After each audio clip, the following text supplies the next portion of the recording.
Hello students, my name is Harsh Jaiswal. I am statistic educator at Unacademy plus. आज मेरे साथ है विष्णुकांत शुक्ला, जिन्होंने आईआईटी जेम एमएस में ऑल इंडिया रैंक 37 ऑब्टेन किया है। तो सबसे पहले Vishnu, congratulation to you and welcome to you. Thank you sir, thank you so much. तो विष्णु, इतना अच्छा रैंक ऑब्टेन करके कैसा लग रहा है तुम्हें? सर मुझे काफ़ी अच्छा लग रहा है और कैंपस आने की काफ़ी एक्साइटमेंट है मेरे अंदर। तो विष्णु, सबसे पहले अपने आप को इंट्रोड्यूस करो और कहाँ से ग्रेजुएशन किया है? सर मैं मध्य प्रदेश के सीधी जिले में एक गाँव है गुमला, मैं वहाँ रहता हूँ और मैंने होलकर साइंस कॉलेज इंदौर से अपना ग्रेजुएशन किया है। और विष्णु, आईआईटी जेम के बारे में कैसे पता चला और आईआईटी जेम स्टैटिस्टिक एग्जाम देने के लिए कैसे सोचा? सर इसके थोड़ा एक लॉन्ग स्टोरी है। जब मैं 12th तक था तो मैं एक ऐसे एवरेज स्टूडेंट था और कॉलेज में गया तो मतलब मैं खुद को ये पाता था। मैंने ग्रेजुएशन स्टैटिस्टिक्स, मैथमेटिक्स और फिजिक्स सब्जेक्ट के साथ किया है। तो मैथमेटिक्स और फिजिक्स मैंने 12th तक अच्छे से पढ़ाई नहीं की थी। वही परीक्षा अध्ययन परीक्षा बहुत से मोस्ट इंपॉर्टेंट क्वेश्चन पढ़ के मैंने परसेंटेज गेन किए थे। सर खुद में ऐसा लगता था कि फ्रेश स्टार्ट के लिए ये अच्छी विषय मेरे लिए नहीं है। तो सर मैं ऐसा सोचता था कि कोई एक ऐसी सब्जेक्ट हो जो जीरो से स्टार्ट हो रही हो, वो हम एक अच्छा सा फ्रेश स्टार्ट कर सकूँ। तो इसलिए सर मैंने स्टैटिस्टिक्स में करियर बनाने का पहले ही सोचा था। बट सर मुझे जैम के बारे में सेकंड ईयर में पता चला, जब मेरे सीनियर्स ने अपने फ्रेंड्स का रिजल्ट लगाया हुआ था, फिजिक्स डिपार्टमेंट वाले सीनियर्स। तब सर मुझे जैम के बारे में पता चला और ये पता चला कि यहाँ से आईआईटीज में एडमिशन मिलता है। बट मुझे ये नहीं मालूम था कि स्टैट में भी ये होता है। ये मेरे मन में आया कि शायद स्टैट में भी होता है। फिर मैंने इसको यूट्यूब और गूगल से सर्च किया। सर मुझे तब पता चला कि स्टेट लैंग्वेज में भी इसमें एमएससी और पीएचडी वगैरह होती है। विष्णु, फिर तुमको सेकेंड ईयर में पता चला आईआईटी जैम के बारे में, और फिर उसके बाद कैसे डिसाइड किया कि कहाँ से प्रिपरेशन करनी है और कैसे स्टार्ट किया प्रिपरेशन करना? सर जब मुझे पता चला तो मैंने उसको गूगल में सर्च करना चालू किया। सर मेरे लिए ये पहला ऐसा कंपटीशन था। मैं पहले अभी इससे पहले कभी किसी कंपटीशन में बैठा नहीं था और मेरा फैमिली बैकग्राउंड में भी कोई आईआईटी बैकग्राउंड से बिलोंग करता था। तो मुझे इसके बारे में जानकारी नहीं था। जो सीनियर्स ने भी किया था तो उनमें भी ऐसे कोचिंग से नहीं किया था, फिजिक्स डिपार्टमेंट वाले उन्होंने खुद से किया था। तो सर मैं सर्च करता था तो ऐसे ही कुछ एडवर्टाइजमेंट गूगल पे आते थे और उसमें ऐड का टैग लगा रहता था। मतलब किसी कोचिंग का ऐड आता था वो। तो सर मैंने ऐसा कोचिंग करने का तो नहीं सोचा था। बट मैंने सोचा कि कंटेंट नहीं है मेरे पास कुछ भी। तो मैंने एडंकल से जीपीएम क्लासेस से कंटेंट मंगाए हुए थे। तो सर उस पर पढ़ने की कोशिश करता था बट मेरे बेसिस क्लियर नहीं थे। तो सर मैंने ऐसे फॉर्म डालने का मन नहीं था, पर सोचा कि अगर मैं इसको करने को सोच रहा हूँ तो फॉर्म भर देता हूँ। सर मैंने उस साल भी एग्जाम दिया था बट कुछ खास मुझे पता था कि मैं अच्छा कर भी नहीं पाऊंगा। तो मतलब बस ऐसे सबसे एग्जाम दे पहले के आ गया। 2020 में एग्जाम दिया था तुमने? हाँ सर, मैंने बस एज अ ट्रायल भर दिया था कि देखना है कि होता क्या फर्स्ट है। अटेम्प्ट में क्या स्कोर रहा था और कितनी रैंक ऑब्टेन किया था? सर फर्स्ट अटेम्प्ट मैंने ऐसे ही दे दिया। मुझे तो पेपर का पैटर्न भी नहीं मालूम था, तो मेरे से सर्च करते भी नहीं आता था कि पेपर कैसा आएगा। मुझे ये भी नहीं पता था कि प्रीवियस ईयर पेपर इंटरनेट में अपलोड भी होते हैं। तो सर मुझे ऐसे याद तो नहीं है, बट ये याद है कि मेरा कट ऑफ भी क्लियर नहीं हुआ था। ओके। मैं फर्स्ट तो ईयर फिर अटेम्प्ट में कट जब ऑफ फर्स्ट भी क्लियर अटेम्प्ट नहीं में कर कट ऑफ भी पाया। क्लियर नहीं हुआ तो फिर कैसे डिसाइड किया कि हाँ, इसमें फिर से एक बार अटेम्प्ट देना है? सर मेरा फर्स्ट अटेम्प्ट तो क्लियर नहीं हुआ, बट मुझे ये लग पता था कि अगर मैं मेहनत करूंगा तो कुछ अच्छा ज़रूर कर जाऊंगा। तो मैंने ये सोचा कि मैं इसी में फॉरवर्ड मेहनत करूंगा। बट ये था कि मेरे पास सबसे समस्या ये थी सबसे ज़्यादा कि मैं तैयारी करूं कैसे, क्योंकि मैं इतना टैलेंटेड सेल्फ में था नहीं और कॉलेज डिपार्टमेंट में भी कंपटीशन के हिसाब से ऐसा गाइडेंस नहीं था। तो मैंने ऐसा यूट्यूब गूगल में जो कुछ भी मिलता तो थोड़ा थोड़ा एक्सप्लोर करता रहा, थोड़ी कभी जानकारी मिल जाती थी। फिर उस समय मुझे अनअकैडमी के बारे में पता चला, बट तब अनअकैडमी में स्टैट से रिलेटेड कोई एजुकेटर नहीं थे। तो फिर पता चला कि बाद में मनीष सर इनरोल हुए हैं, मनीष सर पढ़ाया करते थे, तो बेसिक्स मैंने उनके साथ किया था। और फिर मुझे लगा कि शायद मैं कर ले जाऊंगा इस बार। बट सर वो सफिशिएंट नहीं था और मेरा फिर सेकंड अटेम्प्ट भी नहीं हुआ। ओके, तब जब 2021 में एग्जाम दिया और फिर उसके बाद तुम्हारा स्कोर और रैंक कितना रहा? सर मैंने 356 रैंक आई थी मेरे मेरे मार्क्स समथिंग 27 समथिंग मार्क्स थे मेरे। ओके। तो विष्णु, फिर से सेकंड अटेम्प्ट में जो है आईआईटी में सिलेक्शन नहीं हुआ, तो फिर कैसे डिसाइड किया कि हाँ, थर्ड अटेम्प्ट देना है और देना ही चाहिए, क्योंकि ऑलरेडी तुम जो है एक साल ड्रॉप ले चुके थे। और फिर कैसे सोचा कि हाँ 1 साल और ड्रॉप लेना चाहिए या नहीं लेना चाहिए? सर सेकंड अटेम्प्ट जैसा मैंने बताया कि मुझे थोड़ा बहुत कंटेंट का एक्सेस मिला, मैंने मनीष सर से पढ़ाई की थी। तो मुझे ये नहीं पता था कि जो कंटेंट मुझे मिल रहा है या फिर जो गाइडेंस मुझे मिल रहा है वो उतना सफिशिएंट नहीं है आईआईटी में सीट पाने के लिए। एज अ जनरल कैटेगरी तो बहुत एडवांस लेवल होना चाहिए सिलेक्शन के लिए।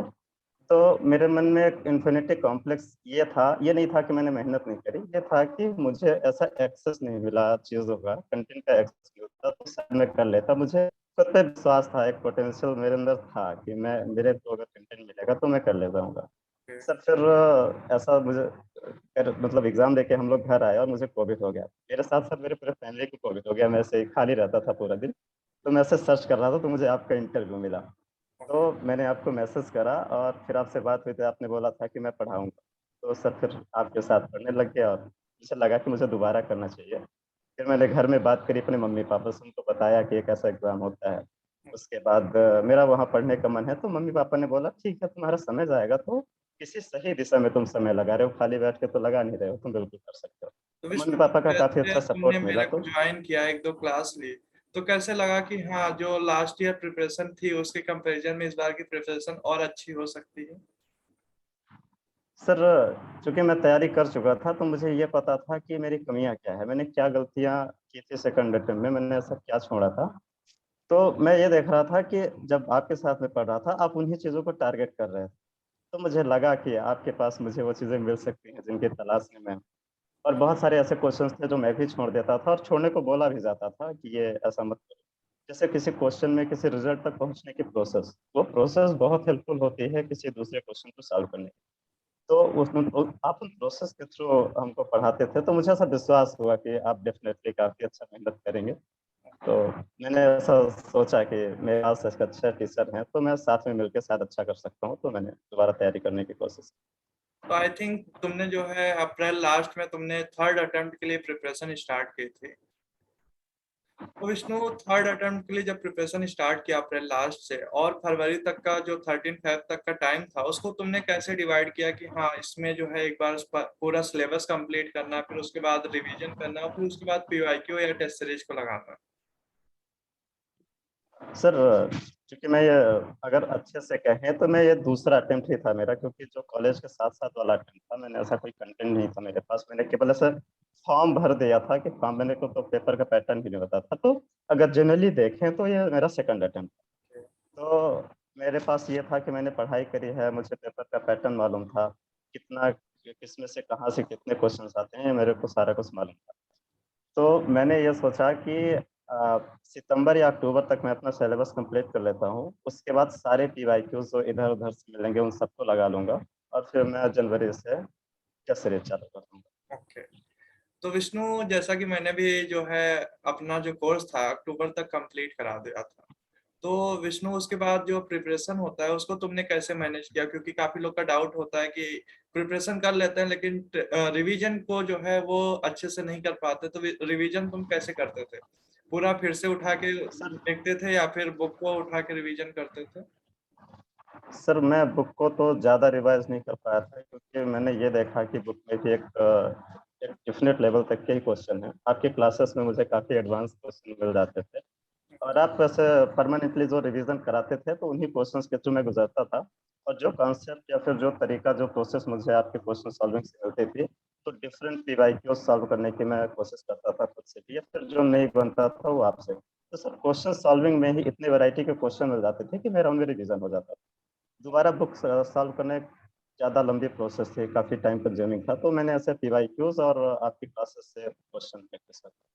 तो विष्णु जो है आईआईटी जैम एमएस में 70% मैथ, 70% स्टैट्स और 30% मैथ है, तो तुम कितना टाइम मैथ को देते थे और कितना टाइम स्टैट्स को देते थे?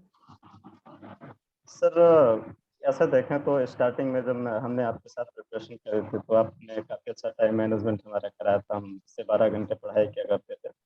तो हम 4 घंटे मैथ को देते थे सर, मैंने 4 घंटे से ज़्यादा मैथ को कभी नहीं दिया। और ऐसे ही 5 या 6 घंटे स्टेट को देते टोटल मतलब 10 आवर्स के अप्रॉक्स जो है प्रिपरेशन को देते थे। तो उसमें जो थे। है, हाँ एवरेज 10 आवर्स स्टडी टाइम रहा है सर। तो फिर स्ट्रेटजी क्या थी कि एक टॉपिक को कितना टाइम देना चाहिए, क्योंकि काफी सारे टॉपिक होते हैं, तो कुछ लोग क्या करते हैं कि जो स्ट्रॉन्ग टॉपिक होता है उस पे जो है फोकस करते हैं, जो वीक टॉपिक होता है उस पे फोकस नहीं करते हैं। तो ऐसा तुमने भी किया था या फिर सारे टॉपिक को इक्वल टाइम दिया था? सर सारे टॉपिक को मैंने भी इक्वल टाइम नहीं दे पाया था। मैंने जैसे स्टेट में इन्फ्रेंस है, मैंने उसको काफ़ी टाइम दिया था क्योंकि उसमें वैरायटी ऑफ क्वेश्चंस बहुत ज़्यादा हैं। मैंने रैंडम वेरिएबल को काफ़ी टाइम दिया था, उसमें वैरायटी ऑफ क्वेश्चंस बहुत ज़्यादा हैं। उधर सर मैंने मैथमेटिक्स में रियल एनालिसिस के फर्स्ट टाइम रही थी विवेकानंद सर के साथ, तो मेरा रियल एनालिसिस उसमें काफ़ी अच्छा हो गया था। तो रियल एनालिसिस मैथ में और इंटीग्रल कैलकुलस को मैं टाइम दिया था, जबकि लीनियर अलजेब्रा थोड़ा कम रह गया था। और स्टैट में तो सर ऐसे देखें तो ऐसा कोई टॉपिक मैंने छोड़ा नहीं था, बाकी इन्फ्रेंस और रैंडम वेरिएबल में थोड़ा ज़्यादा टाइम दिया था। ओके, मतलब कि तुमने सारा सिलेबस को जो है टाइम दिया था, कुछ टॉपिक में एक्स्ट्रा टाइम दिया था, जैसे कि रैंडम वेरिएबल और इन्फ्रेंस में। Yes sir. ओके। यस तो विष्णु, जब तुम प्रिपरेशन कर रहे थे तो तुम्हारे अंदर डिमोटिवेशन या फिर कभी ऐसा लगता था कि होगा या नहीं होगा? सर, इनिशियल शुरुआती दिनों में जब आपसे स्टूडेंट्स जुड़ना चालू किए थे, तो ऐसे मैं ढूंढता था कि ऐसे रिपीट करने वाले कौन कौन लोग हैं। तो पता चलता था कि जो लोग फर्स्ट टाइम रिपीट कर रहे हैं, उनके अंदर ही काफ़ी ज़्यादा से मन में कॉम्प्लेक्स रहता था कि हम ड्रॉप दे रहे हैं, ये कर रहे हैं, वो कर रहे हैं। तो उनको सोच सोच के मुझे भी बुरा लगता था। फिर मैंने एक दिन बैठ के खुद से बात की मैंने कि तुम अपनी कंडीशन पे जाओ, तुम्हारा क्या सोचना है, लोग क्या कर रहे हैं छोड़ो, लोग डर रहे हैं तो डरने दो। तो सर मैंने ये सोचा कि अगर मैं कहीं और अदर यूनिवर्सिटी से एमएससी कर भी लेता हूँ, तो एमएससी के बाद मुझे बैठ के ही सोचना पड़ेगा कि अब मैं करूँ क्या। क्योंकि एमएससी कहीं से भी करो, एक टाइम देना पड़ता है, प्रोजेक्ट करने में काफ़ी टाइम लगता है, तो उसके साथ साथ और चीज़ों की तैयारी करना थोड़ा मुश्किल होता। तो मैंने ये सोचा कि मैं पहले ही टाइम देके एमएससी अच्छी जगह से कर लेता हूँ। तो सर फिर इसी को बेस बना के, और मन में एक सपना भी था सर कि एक अच्छी जगह पे पढ़ना है, आईआईटीज में पढ़ना है। तो सर उसे मोटिवेशन के बेसिस पे मैं बढ़ता गया, एग्जाम दिया। इसका मतलब ये है कि अगर कोई जो है ड्रॉप लेना चाहता है तो वो ले सकता है, क्योंकि अगर 2 साल मास्टर्स करके फिर उसके बाद बैठना हो, उससे बेटर है कि थोड़ा पहले टाइम देके मास्टर्स अच्छी जगह से कर लेना चाहिए। हाँ सर, मेरा भी यही मानना है कि एक ना एक दिन ऐसे कम्पिटिटिव एग्जाम की प्रिपरेशन के लिए बैठना ही पड़ता है। एमएससी के बाद बैठने से अच्छा है कि एमएससी के पहले ही कंसिस्टेंटली आप बैठ जाएं, क्योंकि तब आपकी उम्र भी कम रहती है, पारिवारिक जिम्मेदारियां भी कम रहती हैं। यस। तो शायद आप एमएससी से पहले ज़्यादा अच्छे से बैठ के प्रिपरेशन कर सकते हैं। एमएससी के बाद इंसान को तुरंत जॉब चाहिए होती है, और ऐसा लगता है कि हम पोस्ट ग्रेजुएट हो गए, उस समय स्ट्रेस ज़्यादा रहता है। तो मेरे हिसाब से तो सर, अगर किसी को जॉब देना ही है तो एमएससी से पहले दे। ओके। विष्णु जो है, फिर उसके बाद जो है तुम्हारे पास कभी ऐसा हुआ कि कंसिस्टेंट कंसिस्टेंसी जो होती है वो ब्रेक हुई, या फिर कंटिन्यूटी जो होती है? सर कंसिस्टेंसी तो काफ़ी अच्छी थी, उसका एक रीज़न था आपसे जुड़ाव। आपसे तो काफ़ी अच्छा कांटेक्ट हो गया था हमारा, और आप बीच बीच में जो आईआईटी बॉम्बे की नेशनल सीन भेजा करते थे, वहाँ कॉलेज में ये है, आप हमेशा बीच बीच में हमको बताया करते थे। तो सर एक कंटिन्यूअस प्रोसेस हो गई थी आपके साथ पढ़ना। आपके डेली टारगेट्स जो रहते थे, आप क्लासेस में कुछ क्वेश्चंस ऐसे दे देते थे और उसमें थिंक करने को बोलते थे, तो सर हम लोग उसी प्रोसेस में आगे बढ़ते गए। और फिर एक स्टडी ग्रुप बन गया था हमारा। तो जैसे आज मेरा मन नहीं कर रहा है, पर ग्रुप में देख रहे हैं कि 3-4 क्वेश्चंस आ रहे हैं, रोज डाउट आ रहे हैं, तो अगर पढ़ाई भी नहीं कर रहे हैं तो उन डाउट्स को क्लियर करने में ही समय लग जाता था। और फिर पता चलता था कि इन 4-5 डाउट को क्लियर करने में मेरा भी रिवीजन हो गया। तो सर ऐसा तो नहीं हुआ कि बिल्कुल पढ़ाई बीच में रुक गई हो, बट चलती थी प्रोसेस, पढ़ाई चलती। मतलब पूरा प्रिपरेशन जो स्ट्रेटजी था वो तुमने जो है अच्छे से फॉलो किया, और कभी कंसिस्टेंसी ब्रेक नहीं होने दिया? हाँ सर, जब तक मैंने पढ़ाई करी तब तक मैंने कंसिस्टेंसी ब्रेक नहीं होने दी। 1 मंथ का पूरा नवंबर मेरा ब्रेक गया था कुछ फैमिली इशू की वजह से। तो ओके। सर उसको छोड़ के बाकी मैंने कंसिस्टेंसी ब्रेक नहीं। ओके। तो विष्णु, उसके बाद जब स्ट्रेटजी पूरा फॉलो किए, जो प्रैक्टिस कोर्स चल रहा था उसको अच्छे से किया, फिर उसके बाद तुमने क्या किया? पीवाईक्यू को, कौन कौन से पीवाईक्यू को लगाया और किस पे ज्यादा फोकस किया? सर मेरा पहले से जो प्लान था कि नवंबर में मैं सारे एग्जाम्स के पीवाईक्यू लगाऊंगा, तो नवंबर का मेरा 1 मंथ बिना पढ़ाई के गुजरी था पूरा। बट सर मैंने जैम और नेट के कुछ क्वेश्चंस मैंने लगाए थे, गेट के सारे क्वेश्चंस लगाए थे। और मैंने ट्राई किया कर रहा था मैं आईएसएस के क्वेश्चंस लगाने के। और आप जो आईआईटीएस के असाइनमेंट्स भेजते थे, तो सर उसमें से सारे क्वेश्चन तो नहीं, बट कुछ ऐसे क्वेश्चंस दिख जाते थे, लगता था ये जैम लेवल के हैं, तो उनको करने की कोशिश करता मतलब कि तुमने जो है बेसिकली जैम के पीवाईक्यू, गेट और नेट के पीवाईक्यू को फोकस किया और साथ में आईआईटीज के असाइनमेंट को फोकस किया। था। डेफिनेटली। ओके। और मैंने क्लास में काफी सारे और पीवाईक्यू भी कराए थे, यूपीएससी जो आईएएस मेंस का होता है, और आईएसएस के पीवाईक्यू भी कराए थे। उसको भी तुमने किया था या फिर उसको जो है छोड़ दिया था? सर आपने मुझे सारे पीवाईक्यूज जो एक एडवांस लेवल के स्टैटिस्टिक्स के सारे पीवाईक्यूज के क्वेश्चन अपने नवंबर से स्टार्ट किया था। तो नवंबर जैसा कि मेरा पूरा छूट गया, तो सर मैं उन क्लासेस को नहीं कर पाया था। बट आप दिसंबर में जो रिवीजन क्लासेस के तौर पे कुछ क्वेश्चंस रिपीट में आ ही जाते हैं, तो उन क्वेश्चंस को मैं करता था। और स्लाइड वाइज मैं फिर भी क्वेश्चंस करता था, आपके ऐसे बैकलॉग कंप्लीट करने की कोशिश करता था। और प्रोसेस, मुझे आपके क्वेश्चन सॉल्व करने की जो प्रोसेस थी वो काफ़ी मेरे लिए हेल्पफुल रही। मैंने उसको अडॉप्ट किया और मुझे भी थोड़ा बहुत फायदा मिला, थोड़ा बहुत नहीं, काफी फायदा मिला उससे। ओके। तो विष्णु, जब प्रिपरेशन और अच्छे हो गए, फिर उसके बाद जब पेपर देने जा रहे थे तो कॉन्फिडेंस थे या फिर भी लगता था कि अभी जो है कुछ कमी रह गई है? सर जैसा कि मैंने फेलियर में देख चुका था। और सर इस बीच में जैसे जैम के पीवाईक्यूज तो हो जाते थे, बट जब नेट और गेट के भी पीवाईक्यूज हो जाते थे, तो मन में कॉन्फिडेंस रहता था कि ये पेपर भी तो आईआईटी ही बनाती है। तो जब हमारा जैम का भी आईआईटी ही बना रही है, तो वो भी क्वेश्चन हो ही जाएंगे। तो मन में इस बार मेरे मन में एक कॉन्फिडेंस था कि सिलेक्शन तक का तो कर ही लेंगे। और सर सुबह सुबह आपने फोन लगा के काफी मोटिवेट भी किया था कि तुम्हारे देखे हुए क्वेश्चन आएंगे, तुम लोग कर लोगे, डरना मत। तो सर मन थोड़ा रिलैक्स था, तो एग्जाम हॉल में भी पेपर सामने सॉल्व करना चालू किया। चीजें जो हमने बनाई थी उसे फॉलो करते हुए पेपर कर दिया। तो विष्णु, जब एग्जाम हॉल में गए थे और जब क्वेश्चन देख रहे थे तो तुमको कैसा लग रहा था? या ये क्वेश्चन पहले देखा हुआ है, ये क्वेश्चन पहले किया हुआ है, या फिर इस क्वेश्चन का कॉन्सेप्ट पता है, या फिर ऐसा लगा कि नहीं ये सारे क्वेश्चन जो है अननोन आए हुए हैं? सर सारे क्वेश्चन तो अननोन नहीं लग रहे थे। जैसे स्टार्टिंग 1 से 10 क्वेश्चन में मैंने 7 क्वेश्चन अटेम्प्ट किए थे, तो 5 क्वेश्चन तो ऐसे लग रहे थे कि मैंने किए हुए हैं। 2 क्वेश्चन पे थोड़ा सा टाइम लगा था एक्स्ट्रा, बट वो भी इजी टू सॉल्व थे। सर लेंदी क्वेश्चंस की तरफ मैंने ध्यान नहीं दिया था, क्योंकि उनको पढ़ना, समझना और फिर सॉल्व करना, तो वो थोड़ा ज़्यादा प्रोसेस हो जाती है। टाइमिंग थोड़ी मेरी क्वेश्चन सॉल्व करने में थोड़ा ज़्यादा टाइम लग जाता था, तो मैं शॉर्ट क्वेश्चन पे ज़्यादा ध्यान देता था। और ऐसे ही 2 मार्क्स के जो क्वेश्चन थे, तो उनमें सर मतलब ऐसे बोले तो 60% क्वेश्चन ऐसा लगता था कि ये हो जाएंगे। तो सर मैंने उन क्वेश्चन पे ज़्यादा टारगेट किया और केवल मैंने उन्हीं को सॉल्व तो ओवरऑल अगर पेपर का कंक्लूजन निकाला जाए तो 60 to 70% तुम्हें क्वेश्चन देखा हुआ लग रहा था और इजी लग रहा 60 to 70%। हाँ सर, वो ऐसा लगता था कि इसको सॉल्व करेंगे और ये हो जाएगा। मतलब मैंने उन्हीं क्वेश्चन को सॉल्व ही किया था। था। कुछ क्वेश्चंस ऐसे थे जो उसमें फाइनल ऐसे बीच में लगता था कि अटक गए हैं, तो कुछ छोड़ के मैं नेक्स्ट क्वेश्चन पे चला जाता था। तो विष्णु, जब पेपर दे के बाहर निकले तो तुमको कैसा लगा कि हाँ इस बार सिलेक्शन हो जाएगा, या फिर भी डर था कुछ? ऐसा तो नहीं है कि कुछ छूट गया है या फिर समथिंग? सर जैसा कि एक मेरा टारगेट था कि फर्स्ट सेक्शन में इतने करने हैं, सेकंड सेक्शन में इतने करने हैं, एमएसक्यू इतने करने हैं और एनएटीज इतने करने हैं, तो सर कहीं ना कहीं मैं अपने टारगेट पे पहुंच रहा था। बट इस बार नंबर ऑफ क्वेश्चन का जो अटेम्प्ट था, मैंने एमएसक्यू थोड़े कम अटेम्प्ट किए, तो मन में ये था कि शायद जनरल कैटेगरी में मैं बाउंड्री में रहूँ। तो जैसे ही बाहर निकला तो मेरे मम्मी का 4-5 बार कॉल आ चुका था, तो उन्होंने पूछा सिलेक्शन कैसा गया तुम्हारा एग्जाम। तो मैंने कहा कि ठीक है, सिलेक्शन के चांसेस तो हैं, बट रिजल्ट का वेट करना पड़ेगा, देखते हैं क्या होता है।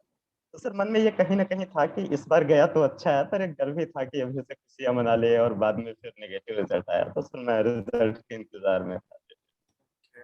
तो विष्णु, जब इसके बाद रिस्पॉन्स शीट आया, उसके बाद मार्क्स पता चला, तो कैसा लगा कि हाँ हो जाएगा, या फिर भी डाउट था? सर जैसा कि जब रिस्पॉन्स शीट आया, तो हमने तो खुद से कैलकुलेट ही नहीं किया। आपको हमने रिस्पॉन्स शीट दी थी और आपने हमारे रिस्पॉन्सेस कैलकुलेट किए थे। और फिर भी मन में ये था कि सिलेक्शन तो हो जाएगा, बट एक डर सा भी लग रहा था। टेलीग्राम ग्रुप में हमने उसमें पोल भी डाला था, तो काफी सारे 18 या 19 रिस्पॉन्सेस आए थे कि 60+ मार्क्स। तो तब भी मन में एक डर था। बट बहुत सारे बच्चों का सुना था कि सब एवरेज ही करके आए हैं, मतलब एवरेज से कम करके आए हैं, पिछले साल से कम अटेम्प्ट करके आए हैं।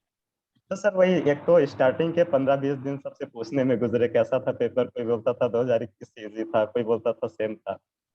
कोई बोलता था तुम्हारा हो जाएगा, कोई कहता था कि ठीक है वेट कर लो। तो सर थोड़ा सस्पेंस में भी था, फिर लगा कि देखेंगे रिजल्ट में जो आएगा तो देखा जाएगा।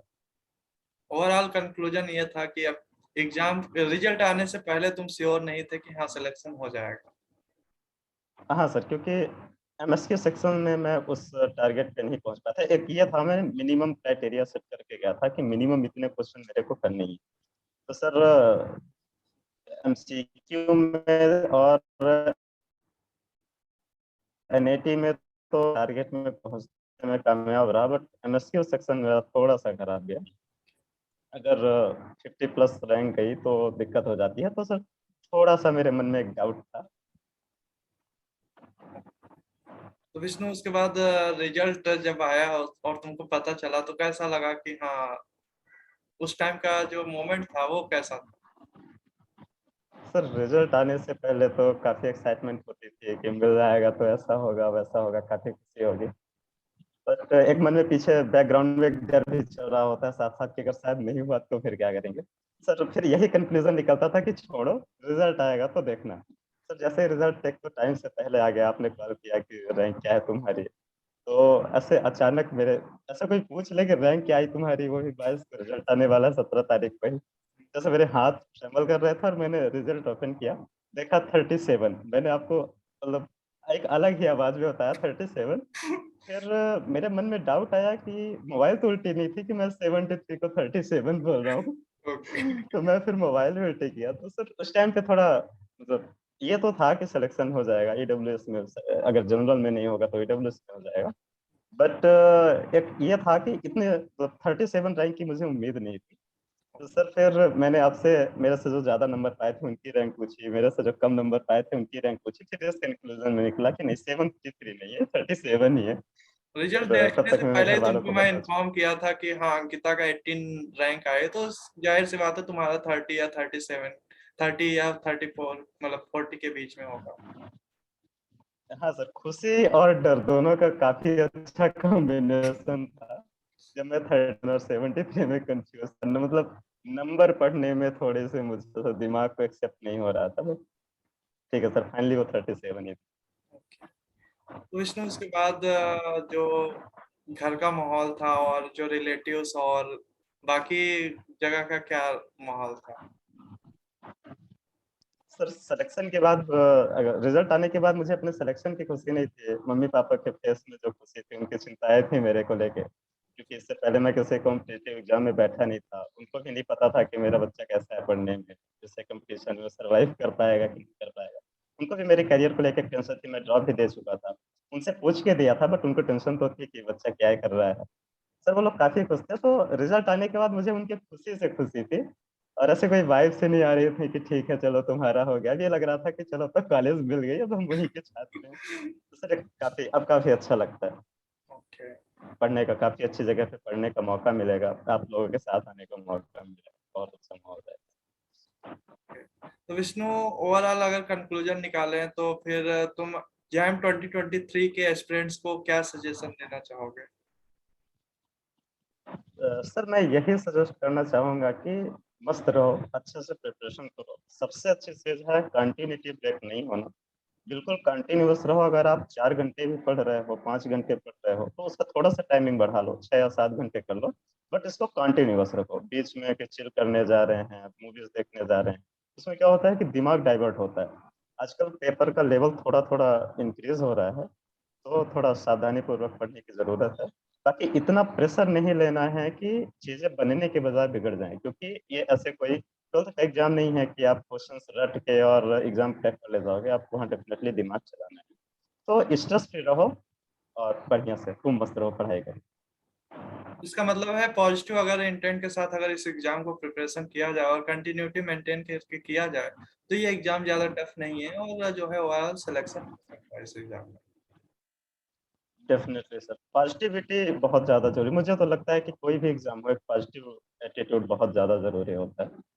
तो ये तो आईआईटी का एग्जाम है, इसमें तो डेफिनेटली ज़रूरी है। तो एक पॉजिटिव अप्रोच के साथ आप तैयारी करोगे, आप अपने को सिलेक्टेड मानो। या फिर ये तो सोचो ही मत कि अगर सिलेक्शन नहीं हुआ तो सिलेक्शन ना भी हुआ, मान लो थोड़े चांसेस है कि नहीं भी हो रहा है, तो आपको नॉलेज मिलेगा और वो नॉलेज मिलेगा जो स्टैट के फील्ड में और किसी को नहीं हो। तो वो आपको कहीं ना कहीं जरूर काम आएगा आगे। कुछ और एमएससी के इंटर कॉलेजेस हैं, स्टैटिस्टिकल जॉब इंटरव्यूज हैं, तो आपको कहीं ना कहीं उसका फायदा मिलेगा। तो बिल्कुल मस्त होकर तैयारी करिए, सीखने के लिए करिए कि इस एग्जाम से मुझे स्टैट का एक अच्छा मैथमेटिकल स्टैट का एक काफी अच्छा नॉलेज हो जाएगा, और सिलेक्शन तो होना ही, अच्छे से पढ़ाई करेंगे तो सिलेक्शन डेफिनेटली होगा। तो विष्णु, अगर जो है तुमको मैं सजेस्ट करता था कि हाँ पॉजिटिव होकर तैयारी करो और जो है स्ट्रेस ना लो, तो तुम इसको अप्लाई करते थे या फिर उसके बावजूद भी जो है पॉजिटिव में कमी होती थी? सर मैं डेफिनेटली आप जो बोलते थे उसको अप्लाई करता था। एक तरह से जैसे बीच में बता रहा हूँ कि किसी का अगर फर्स्ट टाइम ड्रॉप है तो वो जब डिप्रेस्ड होता था तो मुझे लगता था कि यार जब वो डिप्रेस्ड हो रहा है तो तुम्हारा तो सेकंड टाइम ड्रॉप है, तुमको तो डेफिनेटली डिप्रेस होना ही चाहिए। पर मेरे मन में ये था कि ठीक है, साल जा रहा है तो मैं घर में बैठ के साल तो बिता नहीं रहा हूँ, मैं कुछ अच्छा करने की कोशिश में हूँ। तो मन में विश्वास था कि कर रहे हैं सर और हो जाएगा, तो एक विश्वास था खुद पे, मम्मी पापा का मेरे पे विश्वास था कि कर लेगा, ठीक है मेहनत कर रहा है। सर उस विश्वास के साथ, और आपसे बात करते थे तो आप काफी ज्यादा मोटिवेट करते थे, आप बोलते थे ठीक लेवल है तुम्हारा, तुम कर लोगे, अच्छा पढ़ रहे हो। तो सर इसी में साथ साथ साइन टाइम पूरा बीत गया, फ्रेंड ग्रुप काफी अच्छा बन गया था, आपने जो ग्रुप बनाया था उसमें काफी अच्छे फ्रेंड हुए थे। और काफी अच्छे लेवल के डाउट्स भेजा करते थे, और कोई डाउट मुझे आता था वो लोग बता भी देते।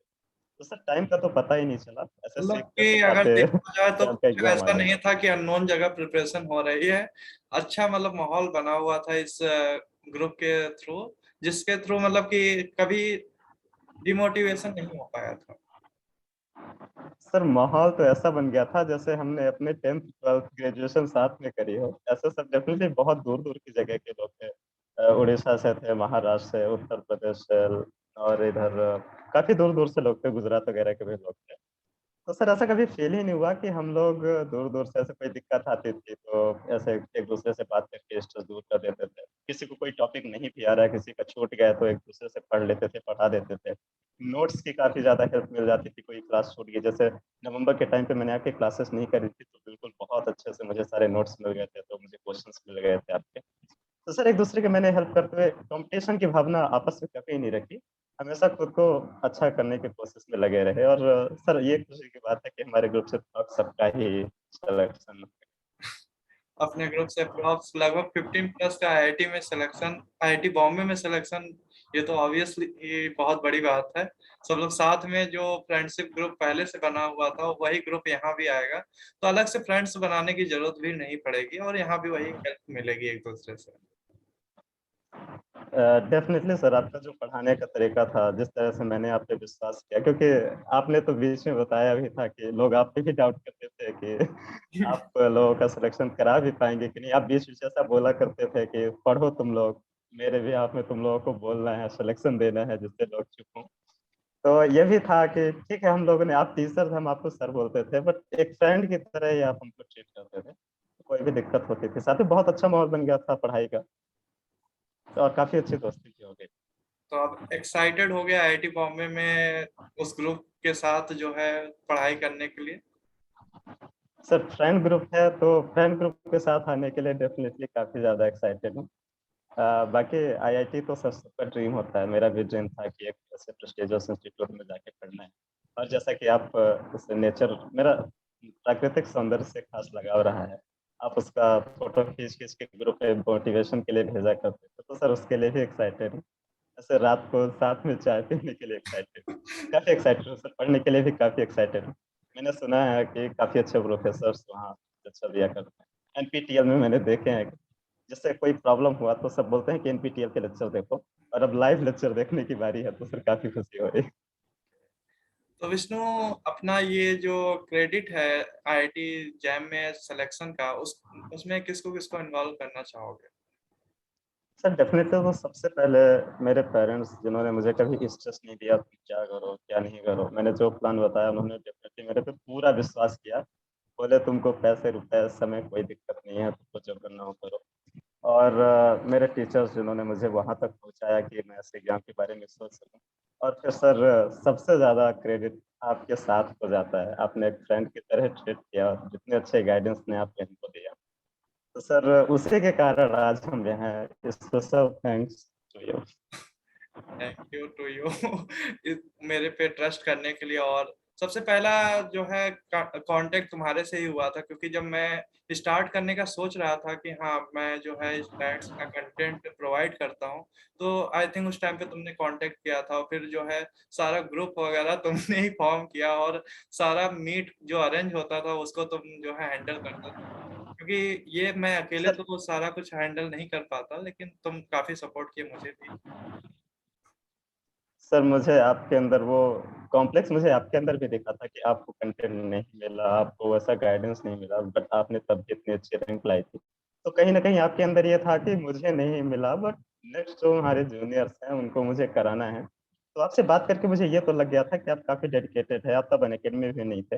आप बोलते थे कि हम मीट में ही कराएंगे और कोई चार्ज हम नहीं लेंगे। तो डेफिनेटली ये मुझे हमको विश्वास हो गया था कि आप पढ़ाने के लिए काफी ज्यादा एक्साइटेड हैं, हेल्प करने के लिए।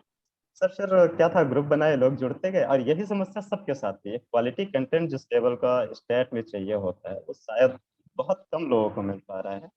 तो अब तो आपके साथ हमने प्रिपरेशन करी, काफी सारे लोग जुड़े।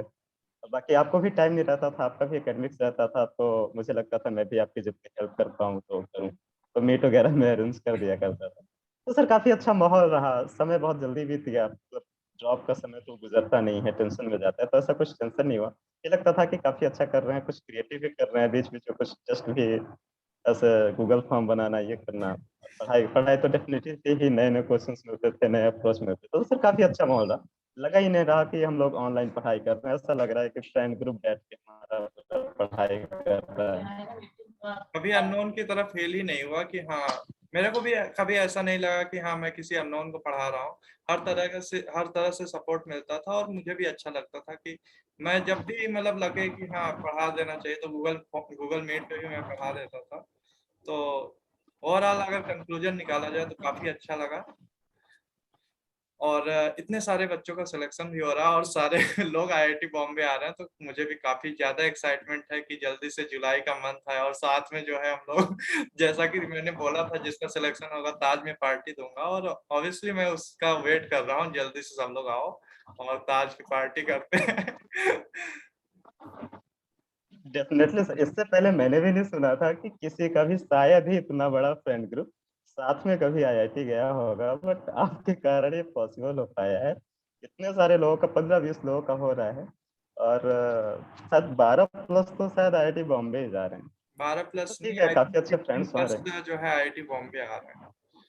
15 लोग जा रहे हैं, मतलब एक बोलिए तो हाफ स्ट्रेंथ आईआईटी बॉम्बे ही जा रही है। यस। तो सर डेफिनेटली काफी अच्छा है, पहले से ही हमारी दोस्ती है, वहां मिलेंगे, खूब सारा एंजॉय करेंगे। और सबसे अच्छी बात है कि उसी तरह से, उसी स्ट्रेटजी के साथ पढ़ाई को फॉलो करेंगे। वही ग्रुप बना रहेगा, साथ में पढ़ते रहेंगे, जो भी कॉम्प्लेक्स आएंगे तो उसको सॉल्व करते रहेंगे। बाकी आप तो हमेशा हमारे टीचर रहेंगे ही, यस। सीनियर भी हैं अब तो। चलो अच्छा है। थैंक यू, काफी अच्छा लगा बात करके तुमसे। और ऐसे जो थैंक यू आगे सो जो मच। है लाइफ में जो है इम्प्रूवमेंट करते रहो, और लाइफ में और अच्छा करने की कोशिश करो। Thank you so much sir, thank you for your support, और आपके कारण ही ये पॉसिबल हो पाया है। Thank you so much. मेरे अंदर पोटेंशियल था, बट एक डायरेक्शन, सही डायरेक्शन जो था तो वो आपने दिया। Again thank you so much, मेरे मम्मी पापा की तरफ से भी आपको बहुत सारा वेलकम। धन्यवाद।